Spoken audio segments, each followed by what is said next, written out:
प्रधानमंत्री विश्वकर्मा योजना यामध्ये एका हप्त्याचं प्रशिक्षण दिलं जाते. प्रशिक्षणादरम्यान प्रतिदिन ₹500 भत्ता दिला जातो आणि प्रशिक्षण झाल्यानंतर तुम्हाला कृती खरेदी करण्याकरता ₹20,000 दिले जाते. आणि स्वतःचा रोजगार निर्मिती करायची असेल तर बँकेकडून ₹1,00,000 किंवा ₹3,00,000 कर्जसुद्धा दिले जाते.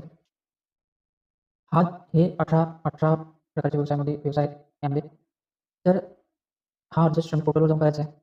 यामध्ये आवश्यक असणारे कागदपत्र असेल जसे Aadhaar card, PAN card, passbook, pass photo, उत्पन्नाचे प्रमाणपत्र असेल, जात प्रमाणपत्र असेल, पत्त्याचा पुरावा असेल, मोबाईल नंबर वैध असला पाहिजे, ओळखपत्र.